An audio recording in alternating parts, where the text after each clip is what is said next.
오늘은 사순절 두 번째 주일입니다. 주여 이제 회복하게 하소서라는 표어 아래 온 성도들이 믿음과 소망과 사랑으로 하나 되어 영과 진리로 예배합니다. 아멘. 믿음이 없이는 하나님을 기쁘시게 하지 못하나니 하나님께 나아가는 자는 반드시 그가 계신 것과 또한 그가 자기를 찾는 자들에게 상 주시는 이심을 믿어야 할지니라. 아멘.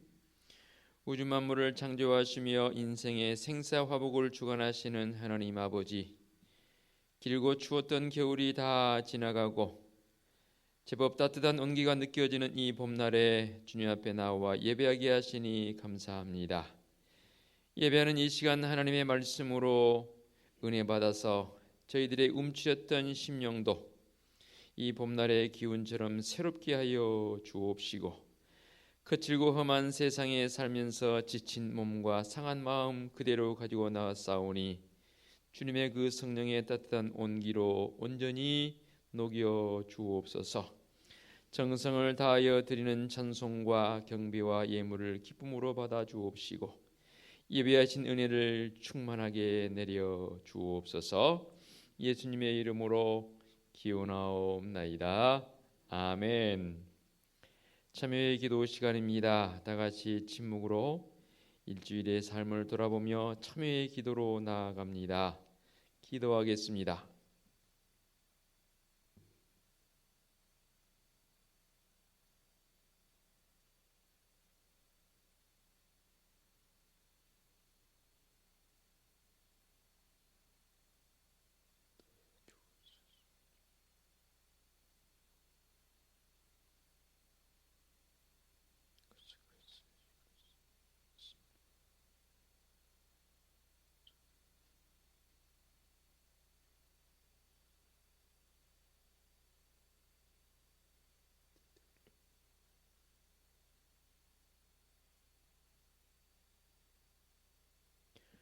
삶의 확신입니다. 나는 나를 위하여 네 허물을 두말하는 자니 네 죄를 기억하지 아니하리라. 아멘.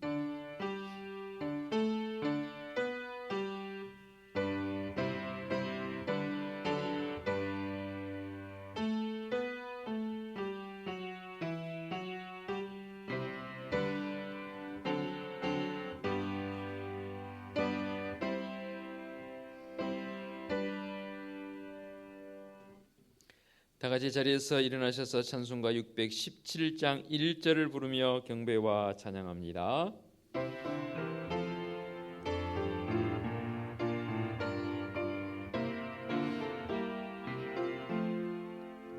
주님을 찬양합니다. 내 맘과 정성 다하여 놀라우신 주님의 크신 능력 찬양하리라. 주님을 찬양합니다. 내 맘과 정성 다하여 주 안에서 언제나 기뻐하리라. 할렐루야. 주 안에서 언제나 기뻐하리라. 할렐루야. 아멘. 성시 교독하겠습니다. 여호와는 나의 빛이요 나의 구원이시니 내가 누구를 두려워하리요.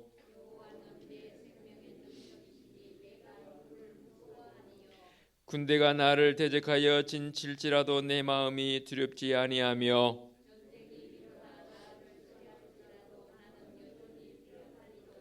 내가 여호와께 바라는 한 가지 일 그것을 바라리니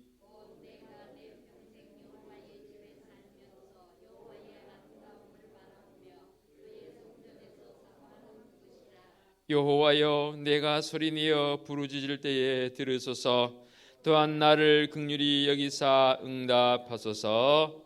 아멘. 사도신경으로 우리의 신앙을 고백하겠습니다. 나는 전능하신 아버지 하나님 천지의 창조주를 믿습니다. 나는 그의 유일하신 아들 우리 주 예수 그리스도를 믿습니다. 그는 성령으로 잉태되어 동정녀 마리아에게서 나시고 본디오 빌라도에게 고난을 받아 십자가에 못 박혀 죽으시고 장사된 지 사흘 만에 죽은 자 가운데서 다시 살아나셨으며 하늘에 오르시어 전능하신 아버지 하나님 우편에 앉아 계시다가 거기로부터 살아있는 자와 죽은 자를 심판하러 오십니다. 나는 성령을 믿으며 거룩한 공교회와 성도의 교제와 죄를 용서받는 것과 몸의 부활과 영생을 믿습니다. 아멘. 자리에 앉으시기 바랍니다. 찬송가 19장 찬양 드립니다.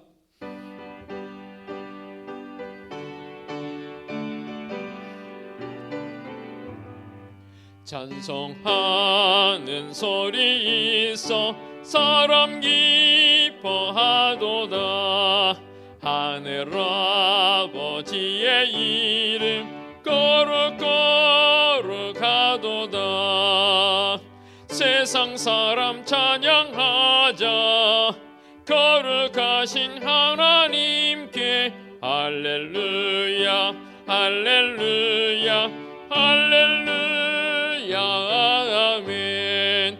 하나님의 나라 권세 영원토록 있도다.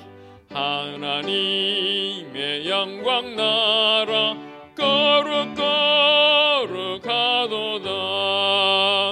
하늘 보좌 계신 주님 세상 주관하시도다. 할렐루야 할렐루야 할렐루야 아멘. 하나님의 크신 섭리 그 뜻대로 되도다. 우리 아버지의 뜻은 거룩거룩하도다. 주여 속히 임하셔서 기쁜 날을 주옵소서. 할렐루야 할렐루야 할렐루야 아멘 아멘. 기도하시겠습니다. 사랑과 은혜가 풍성하신 아버지 하나님, 2021년이란 이 365일의 긴 시간 속에서 벌써 우리에게 주신 시간들 2달을 보내게 해주시니 감사합니다. 우리의 지난 시간들을 돌아볼 때에 마음에 답답함이 더 많았던 시간과 사실입니다. 또 어찌할 뻔 못하는 우리의 가슴 졸임도 있었습니다. 향후에 우리에게 주어질 나머지 이 10개월의 시간 속에서도 어쩌면 우리의 마음속에 세상에서 구하는 것들, 그것들이 이루어지지 못함을 통해서 마음 아파할 우리의 시간들이 있을 수도 있습니다. 그럼에도 불구하고 이 시간 주님 앞에 나와 예배하는 성도들의 그 심령 속에 우리 주님 자정해 주셔서 늘 더 많은 하나님 앞에 감사의 고백이 넘치게 하여 주시옵소서. 말씀 앞에 바로 서지 못했음을, 또한 코로나19란 이 바이러스를 핑계로 해서 하나님 앞에 바른 예배자로 서지 못했음을, 또한 세상에 나아가 땅끝까지 이르러 복음의 증인되라 말씀하신 그 말씀을 제대로 삶 속에서 실천하지 못했음을 고백하옵나니 주님 용서하여 주시옵소서. 그러나 다시금 예배가 회복되어지고 주님의 그 십자가의 사랑을 마음껏 증거해 볼 수 있는 성도적 삶으로 나아가게 하여 주시옵소서. 항상 하나님 앞에 겸비하여 세워짐이 무엇인지를 깊이 인지하며 깨닫고 나갈 수 있는 믿음의 성도들 되게 하여 주시옵소서. 다음 세대를 생각할 때마다 참으로 눈물이 납니다. 주님, 우리의 믿음의 자녀들의 다음 세대가 주님 앞에 바로 세워지게 하여 주시옵소서. 이를 위해서 우리 교학교 교사들과 온 성도들이 부모의 마음을 가지고 한 마음으로 기도하게 하여 주시옵소서. 한국 교회와 이 땅에 있는 수많은 교회들이 하나님 앞에 다음 세대를 향해 기도하게 하옵시고, 또한 우리 1세대인 믿음의 부모들이 더욱 겸비하여 하나님 앞에 바른 모습으로 서가도록 성령 하나님 인쳐 주시옵소서. 특별히 육신적인 약함을 통해서 어찌할 바 모르는 성도들 있사오니 주님 긍휼히 여겨 주시옵소서. 이제 입원하여 수술을 또 계획해 놓은 믿음의 가정도 있사옵고 향후에 하나님 앞에 더 큰 치유와 회복의 은총을 간구하는 믿음의 성도도 있사오니 주님 긍휼히 여겨 주시옵소서. 치유의 능력으로 주님 어루만져 주시옵소서. 항상 믿음의 성도들의 가정이 오직 주님 예수 그리스도로 말미암아 늘 감사와 은혜가 있는 믿음의 가정으로 세우시며 인도하여 주시옵소서. 3월 한 달 동안 주님의 고난에 그 어느 때보다 더 깊이 동참하며 묵상하며 나갈 수 있는 3월의 한 달의 모습이 되어지도록 주님 붙들어 주시고 인도하여 주시옵소서. 오늘 종의 입술을 통해서 선포되는 말씀에 귀 기울이게 하옵시고 우리의 신앙의 본질이 무엇인지를 깊이 깨닫고 삶의 모습에 능력자의 모습으로 살아가도록 은혜의 은혜를 더하여 주시옵소서. 예수 그리스도의 이름으로 기도하옵나이다. 아멘.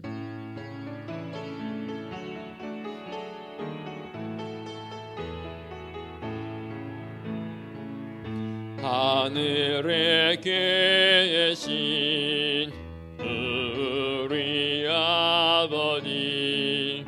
아버지의 이름을 거룩하게 하시며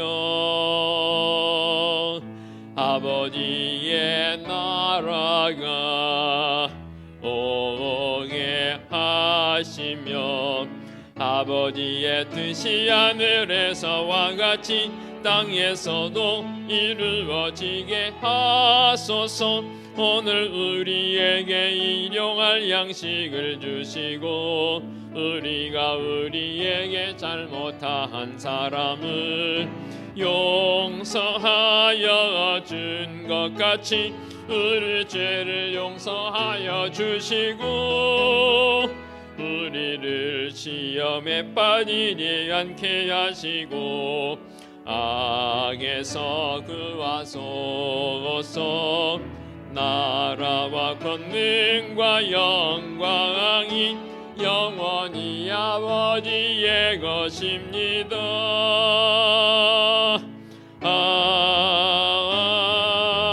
아멘. 교회 소식 전하겠습니다. 주보를 보시면 되겠습니다. 3월 목회 계획이 예고되었습니다. 3월은 고난의 달로 보낼 것입니다. 코로나19가 계속 단계가 낮아지지 않고 진행되어짐을 따라서 우리 성도들의 삶이 아직도 여러 가지로 힘든 줄 압니다. 또 예배적 상황도 여의치 못한 것이 사실입니다. 그럼에도 불구하고 믿음의 성도들 더욱 영적 깊이를 더해가기 위해서 최선을 다하는 성도들 되시기 바랍니다. 오늘은 사순절 두 번째 주일입니다. 주님의 고난을 묵상하며 경건한 사순절을 보내시기 바라고요. 주일 가정 예배 한밤의 기도에 쉬겠고 또 주일 찬양 예배는 주일 가정 예배로 드리겠고요. 오늘 주일 찬양 예배도 주일 가정 예배로 드리겠습니다. 오는 3월 4일 목요일 오전 10시 30분 풍성한 교회에서 부천로의 시안 시찰회 주관 봄 정기 시찰회가 있겠습니다. 제가 참여하겠습니다. 또 우리 성도들 날씨가 많이 또 좋아졌습니다. 사실 기도하기 좋은 계절이기도 합니다. 힘들어도 또 영적 깊이를 더했으면 좋겠고 오늘 말씀 듣고 우리 성도들 정말로 우리의 신앙의 본질이 무엇인지를 깊이 깨닫고 결단하는 귀한 시간이 되었으면 좋겠습니다. 앞뒤 옆에 계신 분들과 함께 축복하며 우리 인사 나눌까요?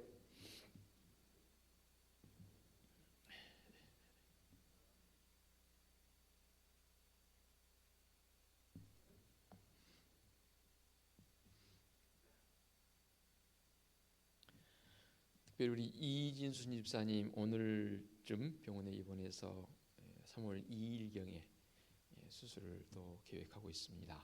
제가 기도하고 있으니만큼 여러분들도 생각나시는 대로 기도해 주시면 감사하겠습니다. 봉헌 찬송 634장 찬양 드립니다. 모든 것이 주께로부터 왔으니 이 예물을 주께 드리나이다.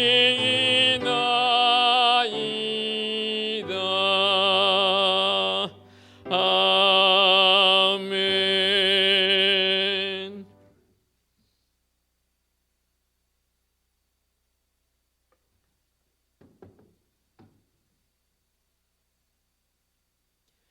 봉헌기도 드리겠습니다. 거룩하신 하나님 아버지, 사순절 두 번째 주일에 주님의 고난을 묵상하며 경건의 능력을 회복하기를 원하는 성도들이 지난 한 주간도 주님과 동행하게 해주시니 감사합니다. 코로나로 인하여 힘든 시간을 보내고 있지만 그럼에도 주님 앞에 감사와 기쁨이 있는 성도적 삶의 모습이요, 그런 고백이 넘치게 하여 주시옵소서. 이렇게 주님 앞에 나와 귀한 예물 봉헌합니다. 11조 예물 봉헌하옵고 감사 예물, 선교 예물, 구제 예물 봉헌하며 매주일 잊지 않고 건축 예물과 주일 예물도 봉헌합니다. 예물 봉헌하는 성도들의 그 가정과 사업장, 직장에 주님의 개입하심으로, 인도하심으로, 이끄심으로, 역사하심으로 든든히 서가며 지경이 넓혀지는 은총이 있게 하여 주시옵소서. 우리 은혜 숲교회를 위해 기도합니다. 온 성도들을 한 해 동안 주님과 더 많이 가까워지게 하옵시고, 성도들 간에 이런 친밀한 교제가 끊이지 않게 하옵시고, 성도들의 가정이 주님으로 말미암아 더 없는 평강과 은혜가 넘치게 하여 주시옵소서. 이 사순절 기간에 더욱 말씀 앞에 가까이 다가가게 하옵시고, 많이 읽고 듣고 묵상함으로 말씀의 능력자들이 되게 하여 주옵소서. 이번 주간도 주님의 크신 은혜 속에서 또 이렇게 우리 모이는 처소를 귀하게 여기며 청소하고 가꾸는 손길들도 있사오니, 또 이 모양 제망으로 섬기는 믿음의 손길들도 있사오니, 주님 그 손길 닿는 곳마다 주님의 은혜와 사랑이 넘치게 하여 주시옵소서. 아울러 강단을 꽃으로 아름답게 장의 시간 귀한 권사님의 손길에도 은혜를 더해 주옵시고, 늘 사랑의 그 모습이 꽃향기처럼 많은 사람들에게 넘치게 풍겨나게 하여 주시옵소서. 오 주님, 코로나19뿐만 아니라 여러 가지 육신적인 연약함이 있는 성도들 있사오니, 주님 먼저 그 마음속에 찾아가 주셔서 담대함을 허락하여 주시옵소서. 주님의 크신 안위의 손길로 어루만져 주시옵소서. 거룩하신 하나님 아버지, 우리 은혜숲교회는 하나님이 우리의 유일한 꿈이며 말씀에 감동 있는 교회의 모습을 가지고 올 한 해 동안도 회복의 은총을 경험하는 사랑하는 성도들이요, 우리 교회요, 이 민족 되게 하여 주시옵소서. 우리 주님 예수 그리스도의 이름으로 기도하옵나이다. 아멘. 하나님께서 이 시간 우리에게 주신 말씀은 신약성경 마태복음 16장 1절부터 4절까지의 말씀 봉독해 올리겠습니다. 신약성경 마태복음 16장 1절부터 4절까지의 말씀 봉독해 올리겠습니다.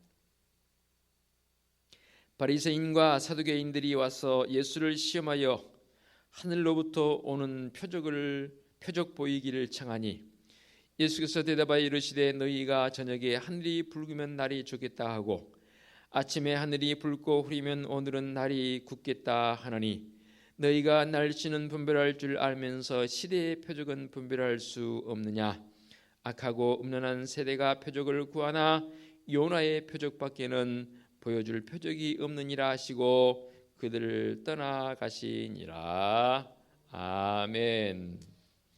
이 시간 말씀을 듣기를 원합니다. 성령 하나님 친히 임재하사 강한 바람처럼 세미한 음성으로 말씀하실 때에 그 말씀 듣고 결단하며 말씀의 능력대로 나갈 수 있는 성도적 삶이 되게 하여 주시옵소서. 예수 그리스도의 이름으로 기도하옵나이다. 아멘. 이번 주간 사순절 두 번째 주간이 시작되었습니다. 주님의 고난이 나의 고난으로 여기며 사는 성도적 삶이 되었으면 좋겠고요. 오늘 주신 말씀을 통해서 이 시대 속에서 나를 하나님께서 왜 이 시대에 보내셨을까? 또 왜 우리를 이런 시대에 살게 해주셨을까? 또 왜 이런 환경을 우리에게 허락해 주셨을까라는 깊은 인지와 또 분별이 있는 성도적 삶이 되었으면 좋겠습니다. 그래서 오늘 말씀의 제목이 분별할 줄 아는 지혜를 주소서라는 기도하는 간절한 기도적 문구를 제목으로 오늘 정했습니다. 오늘 우리에게 주신 말씀 먼저 바리새인과 사두개인들이 등장을 합니다. 그들이 예수님께 나와서 주님을 시험하려고 이렇게 질문을 합니다. 하늘로부터 오는 표적 보이기를 청했다라는 그런 말씀으로 시작이 되어집니다. 그러니까 주님의 공생의 사역 속에서 아마도 이 바리새인과 사두개인들에게 들려지는 여러 가지 주님께서 베풀어 주셨던 이적들, 그런 것들을 이 바리새인과 사두개인들이 익히 소문을 듣고 봤던 것으로 보여집니다. 그래서 그들도 진정한 의미에서 주님의 그 시험 치유하시고 또 은혜 베푸시는 사건 속에서 그들도 함께 동참하고자 하는 마음이 아니고 오늘 문맥 속에 있는 그대로 주님을 시험할 목적으로 다른 표적을 여기서 구하고 있는 것으로 보여집니다. 그때 주님께서 그들에게 이렇게 말씀하시지요. 3절 보게 되면 아침에 하늘이 붉고 흐리면 오늘은 날이 굳겠다 하나니 너희가 날씨는 분별할 줄 알면서 시대의 표적은 분별할 수 없느냐라고 말씀하십니다. 그러면서 계속해서 말씀하십니다. 악하고 음란한 세대가 표적을 구하나냐 요나의 표적밖에는 보여줄 표적이 없느니라 하시고 그들을 떠나가셨다라고 말씀하십니다. 그러면 주님께서 이제 이후로 표적을 보여주시지 않았느냐? 아니죠. 공생의 사역 속에서 많은 사람들에게 주님께서 표적을 보여주셨습니다. 그러나 여기서 말씀하고 있는 본질적 표적의 모습이 무엇이냐는 거죠. 그리고 분별할 수 있는 분별의 지혜가 결국 무엇인가에 대해서 말씀하고 있는 그런 본문이 되겠습니다. 주님의 이 요나의 표적이라는 것은 무엇을 의미하는지 익히 알고 계시지요. 주님의 고난과 부활에 대한 예고 아니겠습니까? 그러므로 이 바리새인과 사두개인들을 향해서 시대적 분별, 그날 날씨의 어떠한 하늘에 되어진 현상을 보면서 오늘은 날씨가 어떻겠다 저렇겠다 분별할 줄 알면서 소위 말해서 지도자라고 말하는 자들, 바리새인과 사두개인들은 유대인의 지도자들이잖아요. 그렇다면 이 시대를 어떻게 분별해 나갈 것인가에 대한 부분을 말씀하고 있는 그런 표현 아니겠습니까? 오늘의 교회의 현실과 사회 상황들을 볼 때에 성경적인 분별력이 없는 게 참 안타까운 시대이지 않나 그렇게 생각이 되어집니다. 특별히 코로나 시대를 살고 있는 지금 이때 오늘 말씀은 더욱 우리에게 시대를 분별할 줄 아는 지혜를 갖기를 원하고 있습니다. 그러면 우리는 과연 이 시대를 살아가면서 어떤 분별력을 구하며 어떤 분별력을 가지고 살아야 할까요? 가장 먼저는 가장 기초인 이 영과 육을 구별할 수 있는 분별력을 가지고 있어야 합니다. 오늘 우리에게 주신 말씀처럼 이 시대는 본질적으로 죄성이 있어서 악하고 음란한 세대라라고 주님 당시에도 그랬지만 지금 2000년이 지난 지금의 시대 어쩌면 더 주님 당시 때보다 더 악하고 음란한 세대가 된 줄로 저는 그렇게 여겨집니다. 영적으로 깊은 체험과 영성을 강화하기 위해서 노력하는 것이 보이지 않습니다. 그저 눈에 보이고 귀에 들리는 현상에 민감하게 반응해 나가는 현재적 말초신경에 너무 깊이 작용하는 안타까운 시대를 살고 있는 게 지금이 아닌가 싶습니다. 그러나 분명히 알아야 합니다. 우리의 신앙생활이란 전체가 영적인 토대를 가지고 있어야 합니다. 이 영적인 토대가 잘 다져져야 한다 그 말입니다. 너무나 당연한 소리이죠. 나 같은 죄인이 우리 주님 예수 그리스도로 말미암아 죄 사함 받고 성령 하나님의 임재를 통해서 거듭난 성도로 살아가는 것, 이게 바로 영적인 일이지 않습니까? 다시 말해서 성령 하나님을 내가 소유하고 예수 그리스도로 말미암아 내게 주어진 구원과 감동과 감격의 삶, 이게 바로 영적이지 않습니까? 만약에 이런 영적 체험이 없다면 올바른 성도가 될 수도 없고 구원의 감격이 무엇인지도 알 수 없다 그 말입니다. 그래서 지금의 현재적 현상과 현상에 견주어 봤을 때에 과연 내가 지금 살아가고 있는데 구원의 감격 속에 살고 있는가에 대한 나의 신앙의 전체를 한번 통전적으로 돌아봐야 할 시대가 바로 지금이지 않겠나 싶습니다. 그러므로 이런 영적인 생활을 육체적인 사고로 이해하려고 하는 이 안타까운 시대, 어느 기관에서 조사를 했습니다.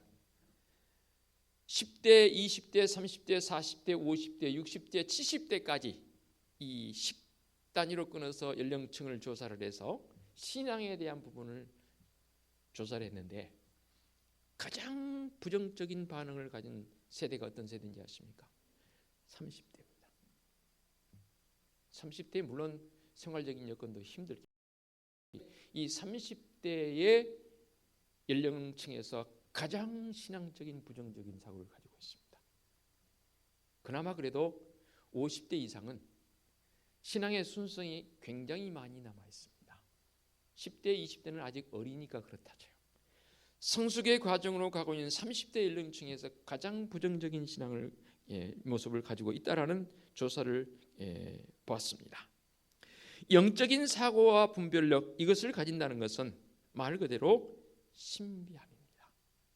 그 신비함에 대해서 사람들은 갈수록 신경은 쓰지만 관심의 도가 낮아지고 있다는 사실입니다. 그러니까 우리는 영적인 사고와 분별력을 가지고 모든 일을 생각하고 이해하는 믿음의 성도적 삶이 절대로 필요합니다. 내가 믿는 예수 그리스도는 단순히 인간적으로만 생각해 본다면 어떤 분인가요?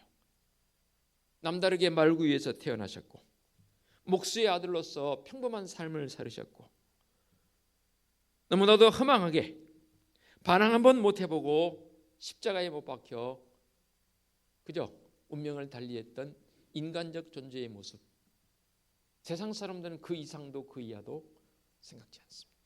그 정도. 좀 더 낮게 생각한다면 성인 정도로. 이런 단순함으로 생각해 볼 때 우리 주님은 하나님의 아들로 믿을 수 있겠습니까? 그러므로 육체적으로 생각해 본다면 신앙을 가진 사람들을 이해할 수도 없고 또 자신이 믿지 못함으로 성도가 될 수도 없습니다. 그릇된 믿음이기 때문에 세상이 어떠한 정권에 대해 뒤집으려고 하는 참 안타까운 그런 모습도 소위 성직이란 직분을 가진 자들이 그런 일들을 일삼고 있지요. 즉 영적인 분별력과 사고를 갖지 못하면 성도로서 온전히 살아갈 수 없습니다. 목사도 성도입니다. 구약 성경의 말씀처럼 들어가 볼까요? 영적인 생각과 분별을 가진 아브라함 하나님께서 부르십니다. 선택하셨습니다. 그리고 그에게 명령하셨지요. 너는 너의 본토 친척 아버지의 집을 뒤로 하고 내가 너에게 지시할 땅으로 가라라고 말씀하십니다. 오로지 그 명령, 그 말씀 한 가지 붙잡고 아브라함은 하나님께서 약속하신 땅으로 갑니다. 아브라함은 소돔과 고모라의 풍요로운 그것, 이제 아브라함과 조카 롯이 생활하면서 생활에 여유가 생겼습니다. 그리고 식솔들이 많아지고 또 부리는 사람들이 많다 보니까 서로 다툼이 일어납니다. 그때에 아브라함이 결단을 하지요. 조카 롯에게 내가 먼저 결단해 봐라. 그랬더니 이 조카 롯이 봤을 때에 물도 풍성하고 여러 가지가 풍부한 이 소돔과 고모라 땅을 선택을 합니다. 다 줍니다. 그리고 마지막 남아있는 어찌 보면 그게 과연 선택일까 할 정도로 보잘것없는 그곳 아브라함이 선택해 가지요. 조카 롯이 먼저 좋은 땅, 비옥한 땅을 차지했습니다. 롯의 단순한 어떤 육체적인 생각과 욕망으로 생각한 당연한 그런 요구로 보여집니다. 그러나 아브라함은 다 양보해주고 남은 산지만 차지합니다. 우리 하나님께서는 육체적인 생각을 가지고 사는 롯에게 아브라함을 또 성별하셔서 그의 영적인 사고와 분별력을 잘 지켜주십니다. 그 후에 어떻게 되었나요? 롯은 지극히도 육체적인 생활을 했기에 모르겠습니다. 잠시 동안 풍성한 삶을, 소위 말해서 요즘 세상 사람들이 좋아하는 그 풍성한 삶을 누렸겠지요. 그런데 그 결론은 어떻게 됐습니까? 다 불타버렸고요. 그의 아내는 그 불타버린 그것을 뒤돌아봤을 때에 소금 기둥이 되어버렸고, 롯은 겨우 부끄러운 구원을 얻게 됩니다. 그러나 아브라함은 어떻습니까?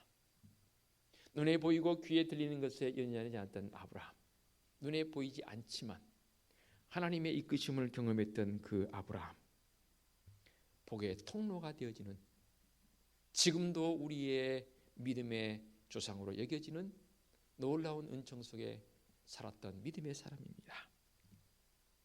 지금 우리가 간구하고 있는 평화적인 문제는 어떻고요? 육신의 생각과 분별력을 가지고는 평화를 이룰 수 없습니다. 평화, 통일, 평화의 모습을 사람들은 말합니다. 그러나요, 제가 늘 여러분에게 강조했던 우리의 이 인간적 본성, 죄성, 이것이 우리에게 있기 때문에 누구든 우리는 다 부인할 수 없지요. 이기적일 수밖에 없고 자기중심적일 수밖에 없습니다. 자기만을 위한 육신의 생각에 깔려 있어서 그런 사고를 가지는 절대로 평화할 수 없습니다. 오직 자기 속에 영적으로 평화가 있는 사람만이 평화를 만들어가는 사람이 되더라, 그 말입니다. 그리고 더불어 평화할 수 있습니다. 영보다 육을 앞세우거나 육과 영을 분별하지 못하거나 육신적인 것, 영적이지 못한 것 제대로 구별하지 못하는 사람은 엄밀한 의미에서 이 어지러운 시대 속에서 평강을 누릴 수가 없습니다. 그가 아무리 강력한 지도력을 가졌다 할지라도 백성들과 함께 평강을 누리며 나갈 수 없더라, 그 말입니다.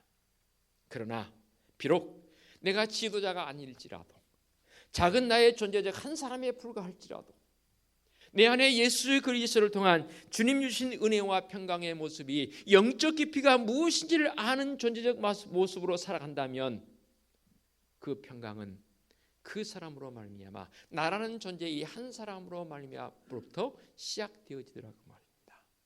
그 대표적인 사람이 바로 아브라함입니다. 우리 주님께서도 그렇게 살아 보이셨고요. 이렇게 영과 육을 제대로 구별할 수 있는 이 영적 신미한이 뜨이는 성도적 삶이 되어야 합니다. 그뿐인가요? 우리는 일의 선후를, 무엇이 먼저이고 무엇이 나중인지를 깨달을 수 있는 지혜가 우리에게 필요합니다. 분별할 수 있는 지혜가 있어야 합니다. 우리가 살고 있는 이 사회는 여러 가지 문제로 늘 술렁대고 있습니다. 앞으로도 술렁댈 것입니다.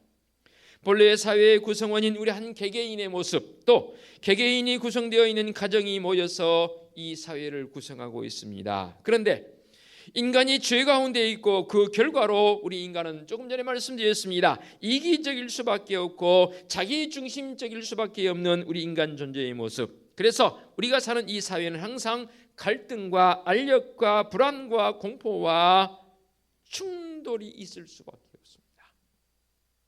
최근에 중국에서는 항공모함을 또 새롭게 만들어서 진수식을 했습니다. 세계 2위의 항공모함 대강국이라고 엄청나게 자랑을 했습니다.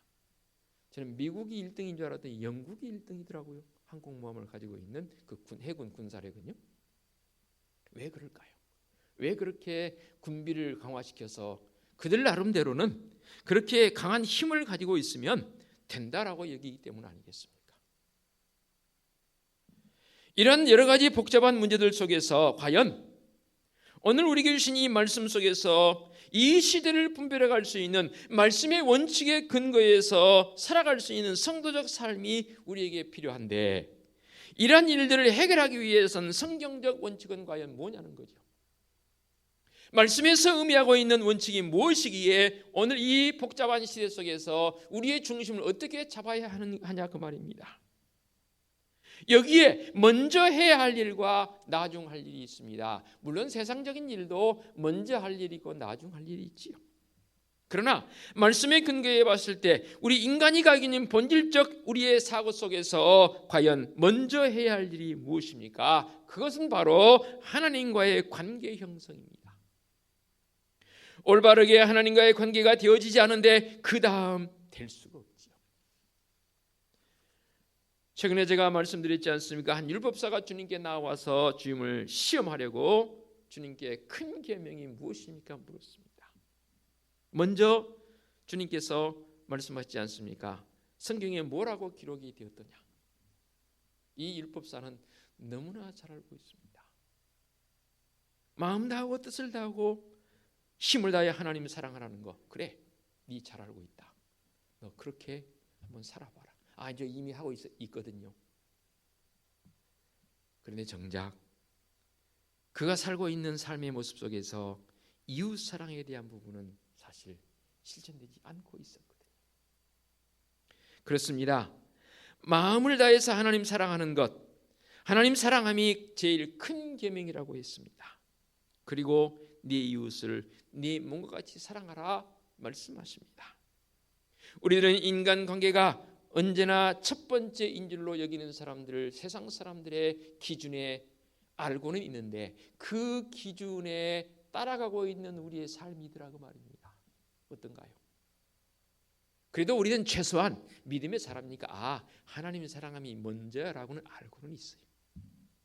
그런데 정작 삶의 모습을 보니까 하나님 사랑보다는 인간 사랑이 먼저이거든요. 예를 들어 볼까요? 하나님 사랑이 먼저라면 열일 지켜놓고 하나님 앞에 예배자의 모습으로 서야 합니다. 그런데 우리의 상황에 따라서 그 예배는 다음입니다. 저는 분명히 인도자이기에 힘주어서 여러분에게 말씀드립니다. 하나님 앞에 서는 일 그것보다 더 먼저인 것은 없습니다. 그런데 얼마나 우리는 합리화시킨지 몰라요. 생각 속에 하나님 먼저라는 것은 가지고 있어요. 실제로 삶의 행동으로 옮기는 것 보면 하나님이 먼저가 아니더라고요. 사람이 먼저더라고요. 그래서 약속이 먼저이고 일이 먼저이고 아닌가요? 제가 너무나 직접적으로 여러분의 현재적 삶을 건드렸나요? 아니라는 거예요. 이게 아니라는 거예요. 우리의 첫째들은 제일 큰 관계는 무엇입니까? 하나님과의 관계입니다. 지난주에 말씀드렸지요. 어떤 일을 행할지라도 그것이 하나님 앞에 서는데 아니라고 판단되어진다면,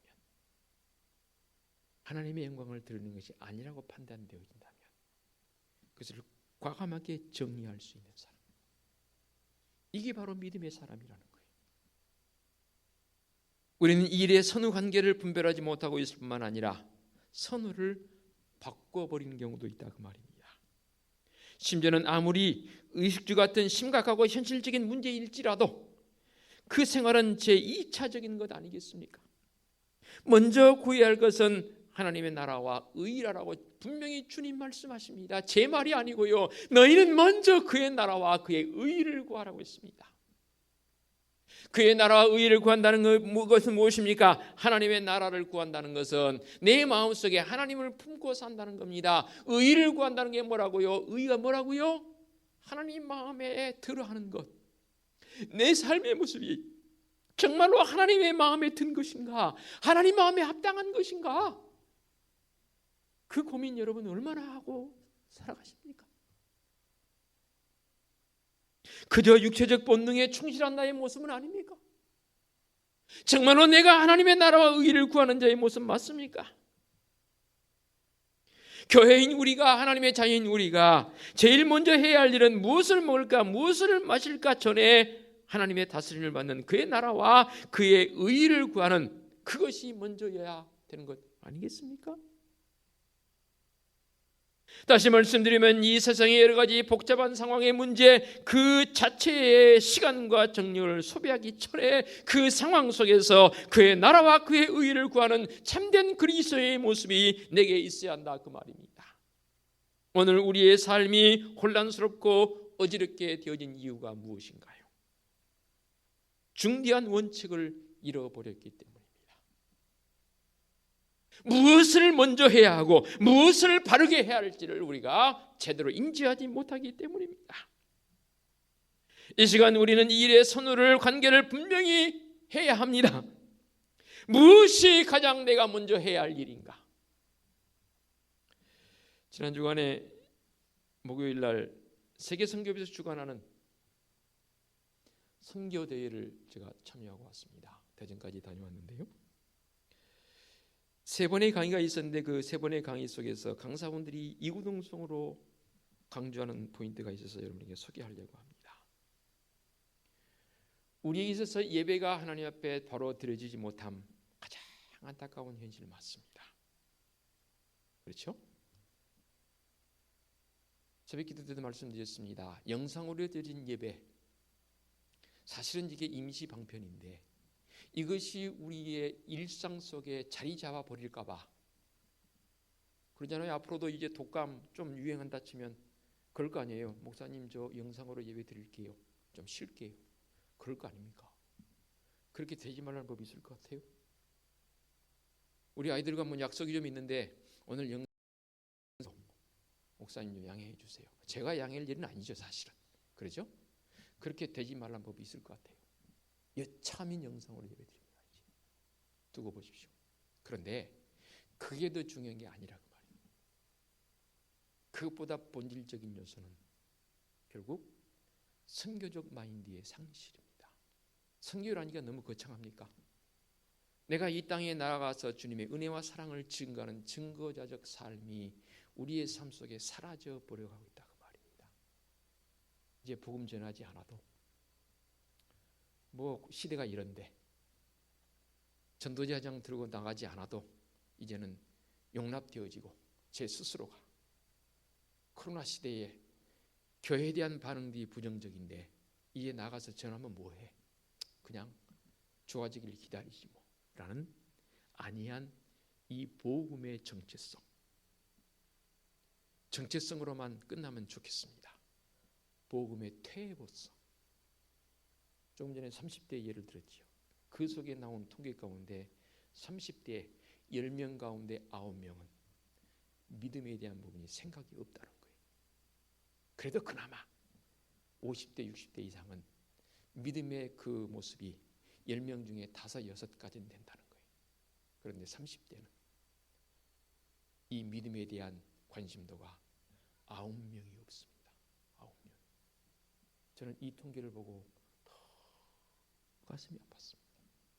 지금의 30대 10년 후에 20년 후면 기성세대가 됩니다. 어찌할까요? 이 아침에 여러분에게 부정적인 관점만 말씀드려 대단히 송구스럽고 죄송합니다. 그러나 이쯤에서 우리가 우리의 신앙적 본질이 무엇인지에 대해서 분별할 수 있는 지혜를 갖자고 말입니다. 삶에 있어서 본질과 비본질이 바뀌어버린 그런 우리의 모습은 아니던가요? 하나님께서는 말씀을 통해서 본질적인 것을 우리에게 분명히 말씀해 주셨습니다. 그러므로 본질이 우리에게 회복되어짐을 위해서 더 많이 간구하고 기도해야 합니다. 육체의 건강이라고 본질적인 부분을 강조하는 이 세상의 소리에 우리도 너무나 민감하게 반응하고 동일하게 여기고 있는 우리의 삶의 모습은 아니던가요? 여러분, 육체는 본질이 아니고요. 본질은 내 내면에 있는 영적인 것이 더 본질입니다. 어느 분이 이렇게 표현을 해놨더라고요. 그 내 육체라는 것은, 죄송합니다. 까톡 좀 바꿨으면 좋겠어요. 제가 너무너무 신경이 쓰입니다. 문자로 이렇게 진동을 바꿔주십시오. 부탁드리겠습니다. 내 내면 속에 들어있는 이것을 감싸고 있는 게 있을 존재적 요소가 내 육체라는 거예요. 육체라는 거예요. 그런데 본질화되어 있는 내 내면의 모습보다는 오히려 육체적인 것에 오히려 더 우리의 마음이 쓰이고 있는 게 현실이라는 거예요. 이것에 대해서 우리 성도들이 바르게 인지해야 합니다. 또한 지식과 지혜를 한번 나누어 보십시다.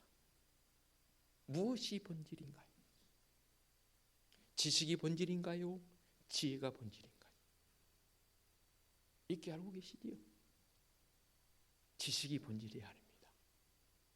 그런데 우리는 이 지식을 쌓는 것에 얼마나 많은 시간과 얼마나 많은 투자를 하는지 모릅니다. 그러나 우리는 지식이 본질이 아니기에, 지혜가 본질이기에, 지혜란 지식을 생활 속에 응용시키는, 선하게 복되게 적용시키는 한 도구에 불과한 게 바로 지식입니다. 늘상 말씀드렸지요. 지식이 많다고 해서 지혜로운 건 아니더라고요. 그렇죠? 또 지식이 없다고 해서 지혜롭지 못한 것도 아니더라고요. 지혜의 근본은 누구라 했습니까? 하나님입니다. 그래요. 지식적인 부분 조금 모자라도 괜찮아요. 좀 여건이 되지 못해서 내가 많이 배우지 못했는데 어떡해요? 그거 어쩌라고요? 그러죠? 그게 중요한 게 아닙니다. 근본은 지혜입니다. 우리에게 지혜를 주신 이유는 하나님을 알아 깨달으라는 겁니다. 그것이 우리에게 지혜 아니던가요? 그 지혜를 구하는 기도를 우리는 얼마나 하고 있습니까? 오히려 지식적인 것을 구하고 있는 우리의 기도적 모습은 아니던가요? 가장 우리에게 현실적으로 다가오는 재물이 우리의 본질인가요? 아니잖아요. 물리적인 성공을 추구하는 사람들로 인해서 이 세상이 얼마나 지금 악하게 되어져 가고 있나요? 심지어는 성공신학이 우리에게 들어와 있어서 많아짐이, 높아짐이 결국 그것이 성공이라고 주장해버리는 이 시대의 그 안타까운 모습이 그대로 성도들의 삶의 자리에도 적용되고 있습니다. 좀 덜 가지면 어떻나요? 그렇죠? 그런데 사람들은 많이 가진 사람들을 부러워하고 있고 많이 가진 사람들의 동경의 대상이 되고 있습니다. 그 많음의 모습이 숫자적 개념으로 눈에 보이는 것이 많음이 되어진 이 현실 속에서 나는 과연 어떤 모습이어야 하는가? 나의 많음은 과연 무엇이 되어야 하는 것인가? 내 이 삶 속에 하나님의 많음이 있으십니까? 삶의 유일한 본질은 하나님의 사랑을 아느냐 모르느냐 그거 아니던가요? 아니 아는데 내가 더 얼마나 많이 알고 있냐 그 말입니다. 그러므로 사람들이 얼마나 많이 하나님의 사랑을 받으며 얼마나 많이 이 사랑을 나누며 살고 있는가 이게 본질 아니던가요?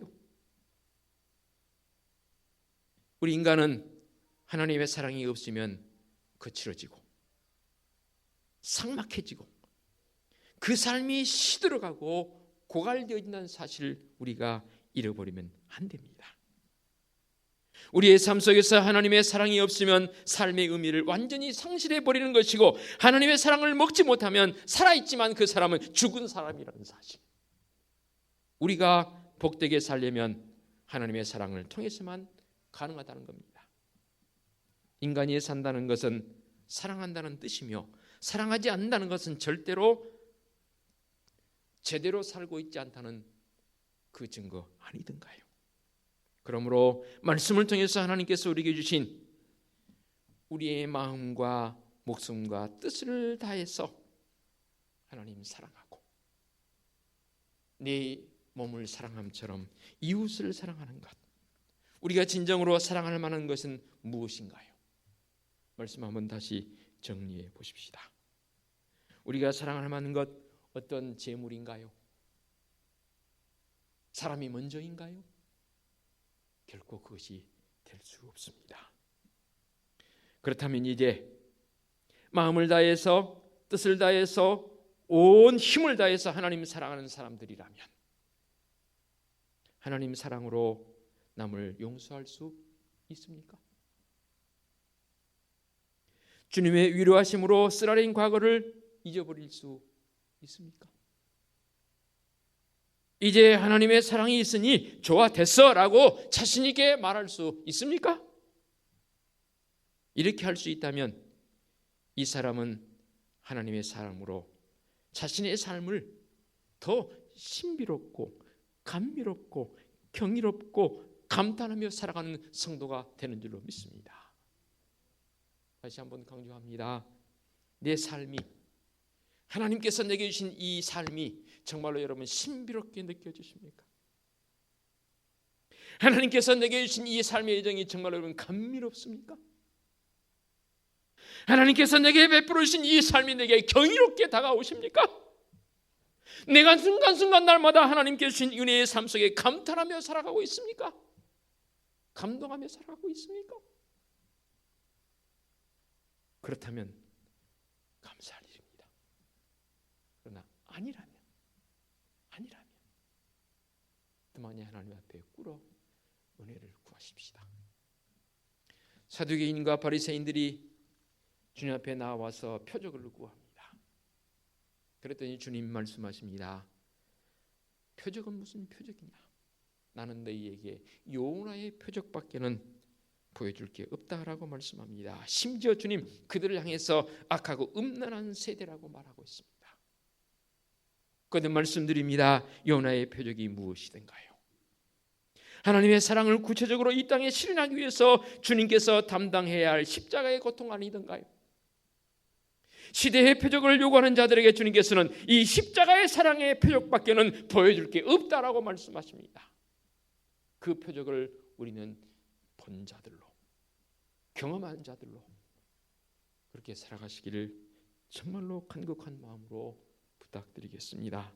기도합니다. 하나님 감사합니다. 이 시대 속에서 우리가 구별해야 할 참다운 지혜가 필요한 시대입니다. 우리는 사두개인과 바리새인들처럼 눈에 보이는 어떤 표적을 구하는 삶은 아닌지요. 이런 우리를 향해서 주님께서 말씀하십니다. 요나의 표적밖에는 보여줄 게 없다고 말씀하십니다. 주님의 그 십자가의 그것 표적, 그것이 우리에겐 최고의 표적입니다. 이 은혜를 잊지 않게 하여 주시옵소서. 예수 그리스도의 이름으로 기도하옵나이다. 아멘. 결단 찬송 288장 찬양드립니다.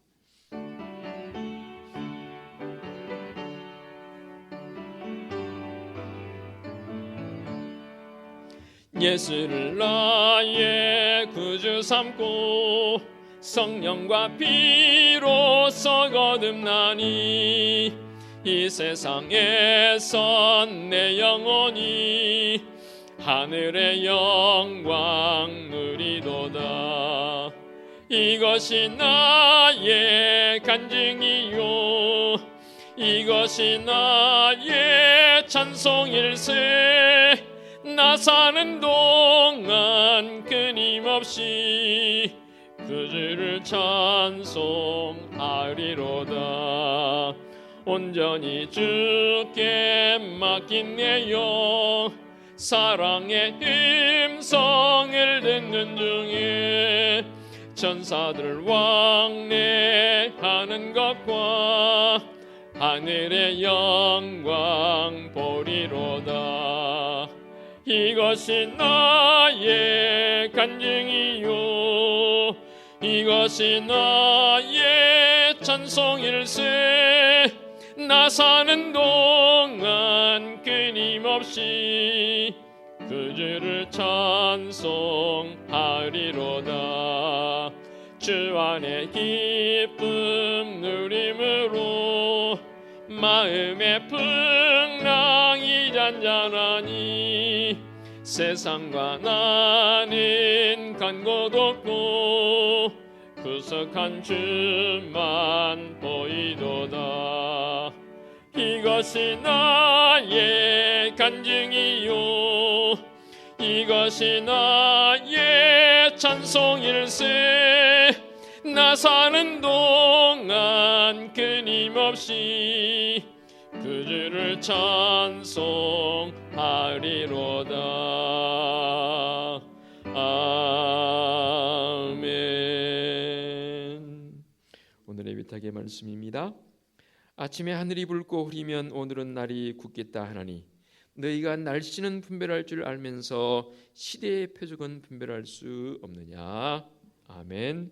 우리 주님 예수 그리스도의 은혜와 하나님 아버지의 지극하신 사랑하심과 성령님의 인도하시며 교통하심이 깊은 영성을 가지고 이 험난한 시대를 잘 분별하며 살기 원하는 사랑하는 성도들 머리머리 위에와 성도들의 가정과 사업장과 직장 위에와 우리 교회 위에와 이 민족 위에 이제와 영원토록 함께 하시기를 축원하옵나이다. 아멘.